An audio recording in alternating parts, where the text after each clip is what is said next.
हाय। आज का टॉपिक है आयरनी इन पार्लियामेंट, या फिर हम लोग हिंदी में उसको बोल सकते हैं पार्लियामेंट में जो दोगलापन चल रहा है उसके बारे में आपको एक्सप्लेन करता हूँ। एक रिपोर्ट आती है एसोसिएशन ऑफ डेमोक्रेटिक रिफॉर्म्स, उनके हिसाब से 2024 तक हमारे जो टोटल एमपीज एमएलएज है उनके अगेंस्ट 4474 केसेस पेंडिंग है। और एक फैक्ट है, 17 लोकसभा में जो भी मेंबर्स इलेक्ट हुए थे ना, 44% मेंबर्स के अगेंस्ट क्रिमिनल केसेस है।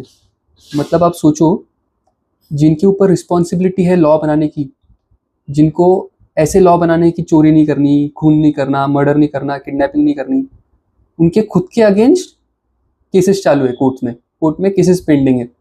तो ये कितना गलत है कि जिनके अगेंस्ट केसेस है वो खुद ही लॉ बना रहे। तो इसको हम लोग को सुधारने की ज़रूरत है। ये फिनोमिना को हम लोग बोलते हैं क्रिमिनलाइजेशन ऑफ पॉलिटिक्स। मतलब पॉलिटिक्स के अंदर क्रिमिनल्स का इंक्रीज होना, क्रिमिनल नेचर के लोगों का इंक्रीज होना, हम लोग इसको बोलते हैं क्रिमिनलाइजेशन ऑफ पॉलिटिक्स। पर अभी हम लोग इसको कर क्या सकते हैं?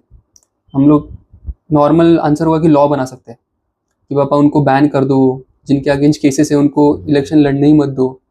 पर क्या आपको लगता है पॉसिबल है? एक लॉ मेकर जो खुद पार्लियामेंट के अंदर बैठा है वो खुद के अगेंस्ट लॉ क्यों बनाएगा? खुद के पैर पे कुल्हाड़ी थोड़ी मारने वाला हो कि बाबा नहीं नहीं नहीं मेरे अगेंस्ट है, मैं खुद ही लॉ बना दूंगा और मैं डिस्क्वालीफाई हो जाऊंगा। ये नहीं होने वाला है। तो इसके लिए लोगों से प्रेशर आना बहुत ज़्यादा इंपॉर्टेंट है। लोग आवाज़ उठाए, सुप्रीम कोर्ट का इंटरवेंशन हो सकता है इसके ये मैटर के रिलेटेड कि बाबा नहीं, जिनके अगेंस्ट केसेस पेंडिंग है वो इलेक्शन लड़ ही नहीं सकते। अभी इसके काउंटर्स भी आ सकते कि बाबा जब तक वो जो भी गुनाह है या फिर जो भी क्राइम में प्रूव नहीं हो जाता हम लोग उसको गिल्टी कैसे मान लें। पर अगर आपको तो रियलिटी मालूम है कि वह 99% ऑफ द टाइम वो होता ही है कि वह क्राइम क्या होता है, इतना पैसा कहाँ से आता है पॉलिटिशियंस के पास, तो कुछ तो इंटरवेंशन करने की ज़रूरत है। ठीक है, तो कुछ तो स्ट्रिक्ट लॉ, सुप्रीम कोर्ट का इंटरवेंशन होना चाहिए या फिर कॉन्स्टिट्यूशनल अमेंडमेंट एक्ट बना दो, कुछ तो करो।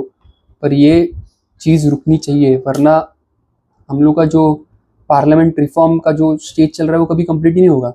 पार्लियामेंट कभी रिफॉर्म हो ही नहीं पाने होगा ही नहीं। ठीक है, तो आपको क्या लगता है इसके बारे में लिखिए एंड चैनल को सब्सक्राइब कीजिए। Thank you.